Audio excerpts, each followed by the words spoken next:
Last video में students हमने बात की थी electrical energy and electrical power. Electrical energy के लिए यूनिट हमने डिफाइन की थी जूल।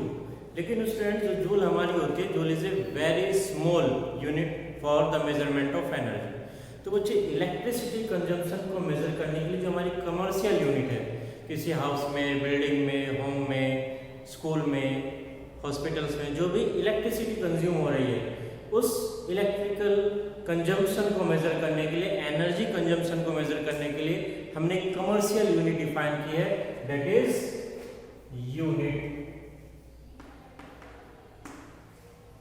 और you can say kilowatt hour.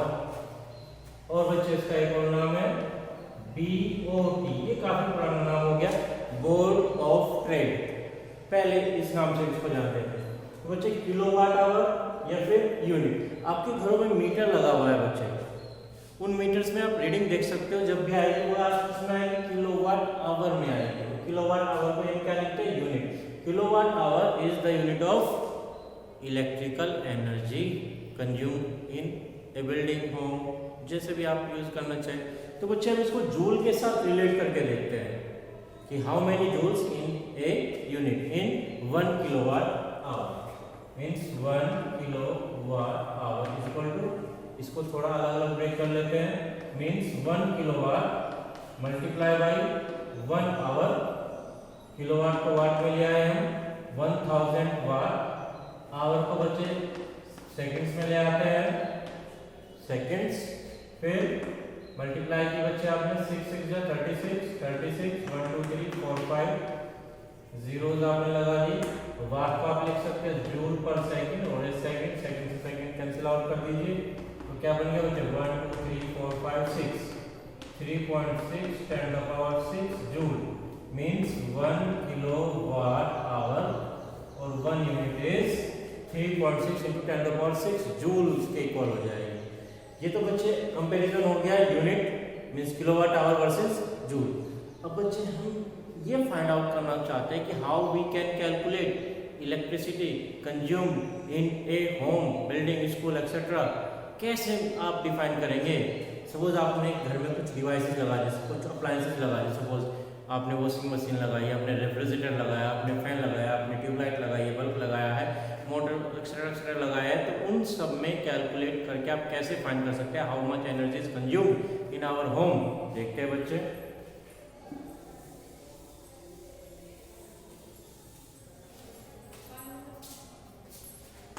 अब क्या निकालते हैं बच्चे? Number of units consumed in a home.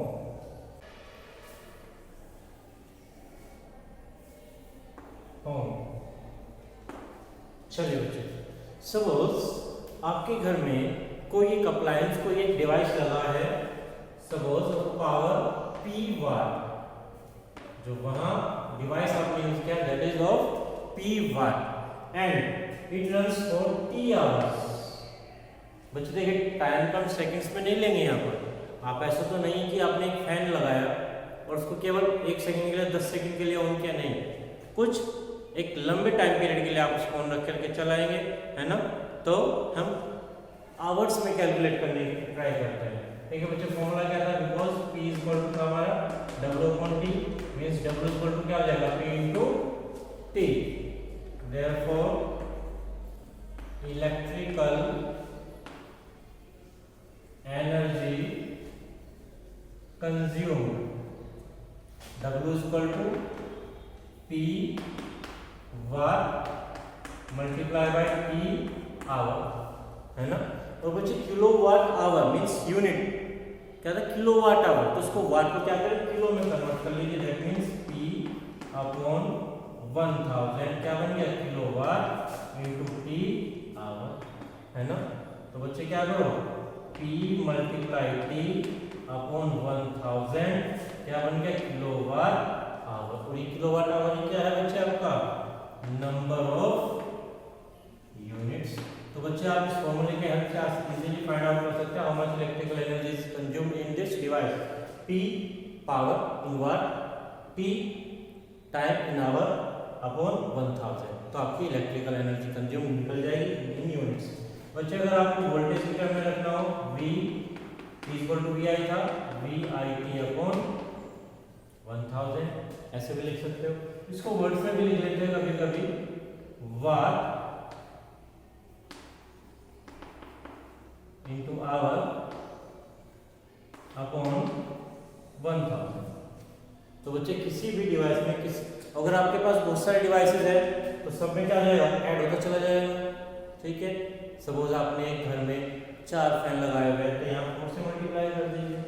अलग अलग डिवाइसेस है तो उसका मात्रा चला जाएगा, सबके लिए अलग अलग पावर के होंगे। तो बच्चे ये तो हो गया हमारा calculation of number of units.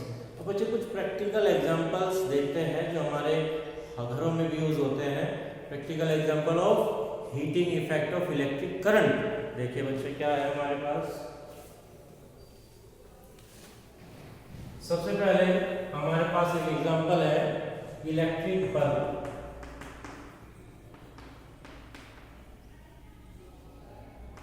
बच्चे इलेक्ट्रिक बल्ब आपने देखे ही है, आजकल तो हम क्या ट्यूबलाइट्स यूज करने लगे, एलईडीज यूज करने लगे। क्यों? क्योंकि for less consumption of electrical energy. कुछ समय पहले तक इलेक्ट्रिक बल्ब्स यूज किया क्या करते थे। और इलेक्ट्रिक बल्ब्स कैसे बच्चे, electric bulbs are incandescent device. Incandescent device कैसे होती है बच्चे, which emit light on heating, जो हीट अप होने के बाद लाइट एमिट करता है उसको हम कहते हैं इनकैंडेसेंट डिवाइस।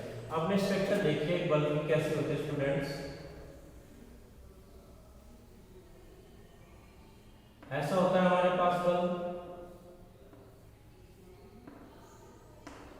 यहाँ 2 पिन लगी रहती है होल्डर में सपोर्ट करने के लिए, ये 2 पॉइंट्स रहते हैं कनेक्शन के लिए। और बच्चे इनसे कॉपर वायर निकल करके ऊपर चला जाता है। और यहाँ पर स्टूडेंट्स क्या लगे रहते हैं, यहाँ पर लगे रहते हैं हमारे 2 हल्के हल्के से वायर, उनके साथ रहता है हमारा एक फिलामेंट। और ये फिलामेंट बना रहता है बच्चे टंगस्टन मटेरियल का। मेटल होती है टंगस्टन। टंगस्टन हम क्यों यूज करते हैं, क्योंकि टंगस्टन का जो मेल्टिंग पॉइंट होता है बहुत ही हाई होता है, वो अब above then 3000 degree Celsius.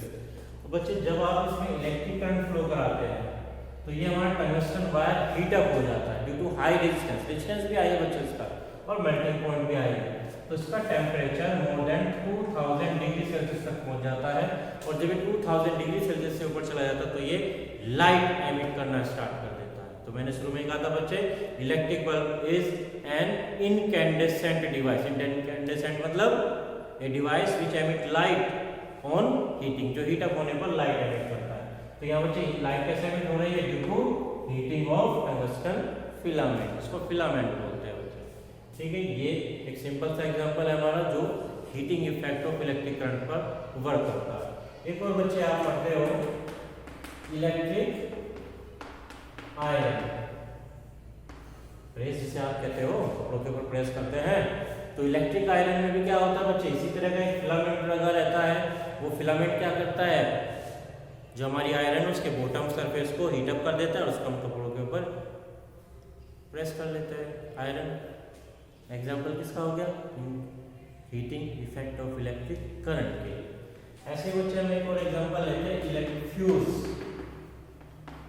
Electric fuse इसको डिटेल में नेक्स्ट चैप्टर में भी स्टडी करेंगे बच्चे। एक बार आपने फ्यूज सुना ही होगा बच्चे, कभी कभी आप कहते हैं कि फ्यूज उड़ गया, भाई इस डिवाइस का फ्यूज उड़ गया, घर का ही फ्यूज उड़ गया, सारी लाइट बंद हो गई। तो बच्चे फ्यूज हमारा क्या होता है, fuse is a safety major. कभी क्या होती है बच्चे, सपोज कहीं पर कोई फॉल्ट हो जाए, कोई इंस्ट्रूमेंट गड़बड़ हो जाए तो वहां पर हाई स्ट्रेंथ की करंट फ्लो हो जाए, तब ये जो हमारा फ्यूज वायर होता है किसी भी वायर के सीरीज में लगा रहता है। और कैसे बना रहता है ये बच्चे, ये बना रहता है टिन और लेड मिक्स्ड एलॉय बना देते हैं, टिन और लेड को मिला करके। इसका बच्चे मेल्टिंग पॉइंट बहुत ही कम होता है। जैसे इसमें बहुत ज्यादा हाई करंट फ्लो हो जाती है तुरंत मेल्ट हो जाता है और सर्किट को ब्रेक कर देता है, तो वो हाई करंट आगे जाने से रुक जाती है। मेल्ट किस लिए हुआ, जब हाई करंट आएगी तो I स्क्वायर R T की फॉर्म में इसमें हीट प्रोड्यूस हो जाएगी due to this heats temperature leads to its melting point and fuse get melts, ये मेल्ट हो जाएगा बच्चे। तो यहाँ हमारा फ्यूज भी क्या है, example of heating effect of electric current. तो बच्चे याद रखिएगा, छोटी छोटी सी बातें ज़्यादातर तो नहीं पूछी जाती क्या होता है, फिर भी आप इलेक्ट्रिक बल्ब में फिलामेंट, आयरन और फ्यूज को याद रखेंगे। फ्यूज को हम डिटेल में नेक्स्ट चैप्टर में पढ़ेंगे, वहाँ से रिलेटेड बहुत सारे क्वेश्चन इससे आएंगे। अब स्टूडेंट्स हम क्या करते हैं, कुछ इलेक्ट्रिकल सिंबल्स की बात कर लेते हैं कि हम किस डिवाइस को किस सिंबल से रिप्रेजेंट करते हैं। देखिए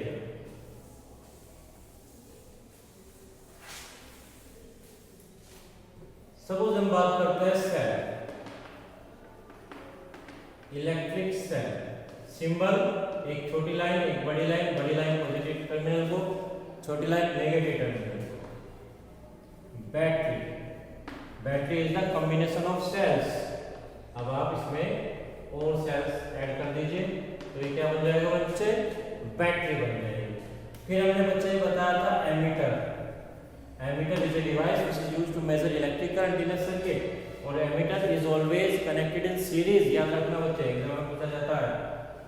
एमीटर का सिंबल बच्चे तो आप इस तरह से यूज करते हैं, या फिर आप बाहर लिख दीजिए ए और यहाँ एक एरो का साइन बना दीजिए किसी भी डायरेक्शन में, तो ये आपका एमीटर हो जाता है। और एक डिवाइस आपने पढ़ी थी बच्चे, volt meter is a device which is used to potential difference between 2 points of a circuit, and also remember this thing, voltmeter is always connected in parallel।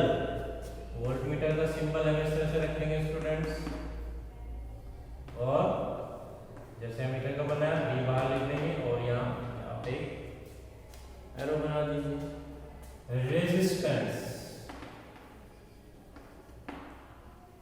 Resistance ये होता है बच्चे zigzag path. Variable resistance, variable means resistance whose value can be varied। यहाँ ऊपर एक इस तरह से एरो बना देंगे। एक हम बहुत बार डिवाइस यूज करते हैं बच्चे, रियोस्टेट, जिसका सिंबल हम क्या लेते हैं ये, और साथ में यहाँ पर एक जो की टाइप की स्ट्रक्चर हम लगा देते हैं। एक हम बच्चे यूज करते हैं बार बार की रोल्स, की play a role of switch in a circuit. ये स्विच का रोल प्ले करती है। कैसा सिंबल होता है, ये की होती है हमारी ओपन, मीन सर्किट में तो कोई करंट फ्लो नहीं करेगी। ये की होती है हमारी क्लोज,